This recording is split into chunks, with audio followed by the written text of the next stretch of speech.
चलिए बाबू, आज हम पढ़ेंगे समांतर श्रेणी के कुछ नियम। तो सबसे बड़ी बात होती है कि समांतर श्रेणी किसे कहते हैं। क्या? समांतर श्रेणी। समांतर श्रेणी।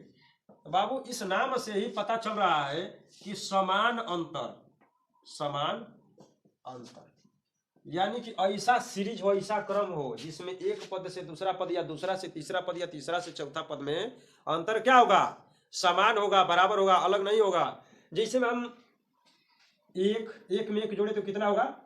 दो में एक जोड़े तो तीन में एक जोड़े तो चार में एक जोड़े तो ये एक प्रकार से हमारी श्रेणी बनती जा रही है। कौन सी श्रेणी है? एक ही का नाम अंतर है अगले पद में, तो ये कैसा है? समांतर श्रेणी। कैसा है? समांतर श्रेणी। अब इस प्रकार से समांतर श्रेणी हो, ठीक है। जैसे अब बीच में तो अंतर एक रखे, अब संख्या लेते हैं दो, अब बीच में अंतर रखेंगे क्या? दो। क्या रखेंगे? तो दो में दो जोड़ेंगे तो क्या होगा? चार में दो जोड़ेंगे तो छह में दो 10 12 14 16 18 होगा कि नहीं बाबू? तो ये देखिए बाबू, ये एक समान अंतर है। यहाँ से वहां तक जाएंगे, बीच बीच में समान ही अंतर मिलेगा, अलग नहीं मिलेगा। चलिए मान लीजिए संख्या लेते हैं, तीन अंतर करते हैं तीन का, तो कितना होगा? 6 होगा। उसके बाद इसके बाद इसके बाद इसी प्रकार से होता जाएगा, लास्ट में आ जाएगा 30। पहाड़ा के क्रम में चले तो आ जाएगा 30। इसी प्रकार से 4 का 5 का 6 का 7 का 8 का 9 का 10 का होगा, ठीक है। अब बात ये होती है कि कभी कभी कुछ लोग जैसे दादा लोग हैं वो पूछ देते हैं कि बाबू थोड़ा 1 से 50 तक संख्याओं का योग बताओ कितना होगा। तो 25 और 50 ये जो भी कुछ है याद करने में बड़ा दिक्कत होता है कि कैसे पता चलेगा। तो आप 1 से बस 50 तक की संख्या को यदि जोड़ना जान जाते हैं तो बाकी तो आम बात है। बाकी क्या है? तो चलिए आइए अंक गणितीय विधि से कैसे हम जोड़ेंगे इसे, तो वो हम सीखते हैं। इसमें समांतर श्रेणी का योग, समांतर श्रेणी का योग हम 10 के स्तर से नहीं 8 के स्तर से आप लोगों को बताएंगे बाबू। 10 के स्तर से बताएंगे तो सूत्र काफी लेंदी हो जाएगा, उतना समझ में नहीं आएगा। चलिए, ये 1 है, 2 है, 3 है, 4 है, 5 है, 6 है, 7 है, 8 है और 9 है, 10 है ना? इसमें कोई डाउट? कितनी संख्या है टोटल? 10। कितनी है संख्या? 10। बाबू 1 और 11 कितना होता है? नहीं, 1 और 10 कितना होगा? 11। 2 और 9 कितना होगा? 11। 8 और 3 11। 4 और 6 और 4 और 7 11। 6 और 5 11।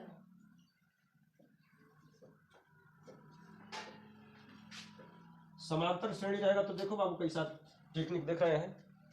यानी कि 1 11 2 11 3 11 4 11 5 11 कितना? 11।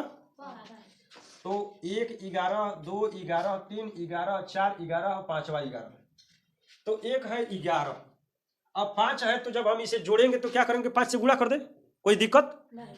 कोई दिक्कत नहीं ना है, इसमें 5 से गुणा कर देंगे। 11 क्या है? 11 प्रथम संख्या और लास्ट की संख्या है। क्या है? तो इसे लिखेंगे प्रथम संख्या प्लस अंतिम संख्या। अंतिम संख्या, प्रथम संख्या और अंतिम संख्या कर लिए। इसको एक में रखिए क्योंकि एक ही जगह पे 11 यहाँ पे कर दीजिए, ये संख्या, ठीक है। अब 11 के लिए तो ये हो गया कि प्रथम संख्या प्लस अंतिम संख्या 11 हो गया। अब ये 5 क्या है? 5 बता सकते हैं? 5 जोड़े हैं। क्या है? जोड़े, यानी कि पदों का आधा। पद यदि होगा 30 तो जोड़ा कितना होगा? 15। यदि पद होगा 40 तो जोड़ा कितना होगा? 20। अगर पद होगा 50 तो जोड़ा कितना होगा? 25।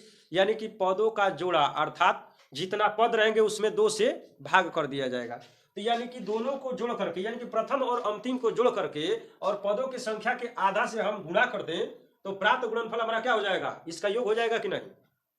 ये पद का अंतिम का पद का योग ये निकला हुआ है ना, इससे अंतिम का, इससे उससे पहले, इससे उससे पहले का, और सबका सेम आया ना। तो क्या करेंगे? 1 2 3 4 5, 5 दूना 10। पद की संख्या कितनी है? 10। प्रथम और अंतिम का योग कितना है? 11। तो देखिए इसका एक सूत्र बनता है। क्या सूत्र बनता है? सूत्र बनता है कि पदों की संख्या बटे 2, पदों की संख्या बटे 2 गुणे प्रथम पद प्लस अंतिम पद, यही सूत्र बनता है। कितना तक का भी वो लोग कहेंगे कि पहाड़ा का योग निकालिए तो उससे निकाल सकते, पहाड़ा नहीं गिनती का योग तो उससे निकाल सकते हैं, उस सूत्र से निकाल सकते हैं इससे। अब देखिए कैसे, अब हम हल करके दिखाएंगे तब आप लोग समझेंगे, ठीक है। चलिए हल कर रहे हैं, ठीक, इसे हटा देना। चलिए तो इसे हटाते हैं।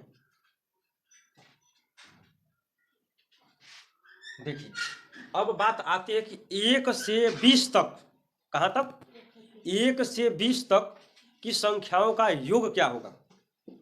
तो 1 2 3 4 ऐसे करते जाएंगे, कहां तक, 20 तक। तो आपका प्रथम पद क्या है, प्रथम पद है 1, अंतिम पद क्या है 20, और पदों की संख्या कितनी है, 1 से 20 तक संख्या कितनी है, 20 ही ना है, कितनी है 20, अब बटे 2 बीच में, समझे, इसको समझे। इसका हल निकालिए बाबू, इसका इसमें भाग करेंगे तो कितना होगा, कितना होगा बाबू 10, और 20 1 21 गुणे 10 बराबर 210, कितना होगा 20 तक के योग कितना होगा बाबू 210। और इसी बात को कहे कि 1 से कहां तक 10 तक का निकालिए तो कितना होगा, आप लोग पहले से जानते हैं कि 55 होगा, लेकिन कैसे 55 होगा, तो उसी सूत्र पे रखिए। पदों की संख्या कितनी है बाबू 10, 10 बटे 2 कीजिए गुणे, पहला पद क्या है 1, दूसरा पद 10, मैंने अंतिम पद 10 है, तो इसको करेंगे तो ये हो जाएगा 5 और ये हो जाएगा 11 गुणे 5 बराबर 55, जो यहाँ पे लेकर के डायग्राम से समझाया था, ठीक है, इस बात को समझ गए। अब देखिए ये तो आपका सिंपल गिनती का जोड़ने का तरीका है। जैसे कोई अभी पूछ दे, जानते हैं क्या कि बाबू 31 से 50 तक की संख्याओं का योग क्या होगा, कितना 31 से 50 तक, तो इसमें भी आप लोग घबराइएगा मत, क्या करना है 31 प्लस 50, प्रथम संख्या अंतिम संख्या हो गई, इसके बीच की संख्या कितनी होगी 20, कितनी 20, तो गुणे 20 करेंगे या बटा 2, ये कटाएंगे कितना हो जाएगा बाबू 10, और 31 50 कितना होगा 81, 81 गुणे 10 बराबर 810, उत्तर ऐसे आ जाएगा, ठीक है। क्या कोई डाउट है, चलिए ठीक है, डाउट होगा तो पूछ लीजिएगा, कोई दिक्कत नहीं है। अब आइए हम आते हैं पहाड़ा पे, किस पे, पहाड़ा पे। तो पहाड़ा पे और कुछ नहीं होता है, चलिए इसका भी छोड़िए, आपको सबसे पहले जानना होगा कि 1 से 10 तक के संख्याओं का योग कितना होगा। 1 से 10 तक की जो संख्या होती है उनका योग कितना होता है बाबू 55, अभी निकाले कितना होता है 55, बस इतना समझ गए तो समझ जाइए कि बस आसान हो गया, पहाड़ा का योग निकालना आसान हो गया। जैसे 2 के पहाड़ा का योग कितना होगा, तो 2 2 दूने का 4, 2 3 6, 2 चौके 8, 2 पचे 2 छके, उसके बाद 14, 16, 18, 20, हो गया ना। अब इसमें कुछ मत कीजिए, 2 को कॉमन ले लीजिए, सभी में से 2 को क्या कीजिए, तो 2 को जब बहरिया देंगे तो क्या हो जाएगा आपका बाबू 1 2 3 4 5 6 7 8 9 10 होगा, बोलिए। इसको जोड़ना है तो बीच में जोड़ का चिन्ह लगा दीजिए, लगा दिए। अब बताइए 1 से 10 तक संख्याओं का योग कितना होता है 55, तो 55 गुणे 2, यानी कि 2 का पहाड़ा गुणे 55 बराबर पहाड़ा का योग, यानी कि पहाड़ा वाली संख्या गुणे 55 बराबर उस लाइन का योग, यानी कि जिस पहाड़ा वाली लाइन का हमें योग निकालना होगा तो क्या करेंगे, उस पहाड़ा वाला संख्या को पकड़ेंगे और उसके बाद क्या करेंगे 55 से गुणा कर देंगे। जैसे हमें 10 का कितना का 10 का पहाड़ा का योग निकालना है तो क्या करेंगे, तो पहाड़ा वाला लाइन क्या है 10 है ना, तो 10 गुणे कितना करना पड़ेगा 55, तो 10 गुणे 55 कर देंगे तो कितना हो जाएगा 550, कितना हो जाएगा, यानी कि 10 के पहाड़ा का योग कितना होता है 550, समझे, इतना समझे कि नहीं। कभी कभी इस प्रकार से आ जाता है, इसी में जानते हैं क्या आता है, यहाँ पे देख लीजिए 2 से 5 तक के पहाड़ा का योग,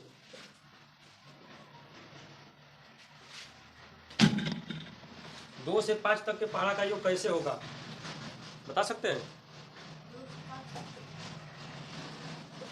कठिन लग रहा है कि नहीं, कठिन लग रहा है ना। 2 का 2 2 के 4 2 3 6 2 चौके 8, 3 का 3 3 2 9 3 3 3 चौके 12, 4 4 दूनी 8 4 3 12 4 चौके 16। ये देख रहे हैं? हाँ, ये सिंपल चल रहा है ना। यदि इसमें हम 2 कॉमन ले लें, इसमें 3 कॉमन ले लें, इसमें 4 कॉमन ले लें, और बाकी में 1 2 3 4 तो हो जाएगा 10 तक हो जाएगा। तो 1 से और 10 तक के योग का कितना होता है मान? 55। तो उस 55 में 2 + 3 + 4 का जोड़ करके और गुणा कर देंगे तो मान निकल जाएगा। बात समझे? बात समझ पाए? देखिए कैसे इसका ये होगा कि 2 + 3 + 5 नहीं 4 उसके बाद 5 ना आता जी, +5। अब इतना को जोड़ेंगे और कितना से गुणा करेंगे? 55 से। तो 2 से 5 तक के पहाड़ा का मान निकलेगा। 2 से 5 तक के पहाड़ा का योग का मान निकलेगा। किसका? योग का। तो देखिए 3 2 कितना होता है? 5 और 5 10 4 14 14 गुणे 55। अब हल कीजिए तो थोड़ा। 55 चौका कितना होता है? 220। 55 चौके 220 ही ना होता है जी। 55 दूना 110 और 55 दूना 110 होगा तो 55 चौका 120, 100 नहीं 220, 220 का 0 हासिल कितना होगा? 22। और 55 गुणे 1 करेंगे तो 55 + 22 = 77। 770 उत्तर आ रहा है। चलिए तो बस कीजिए, अब समय दूसरा हो गया है।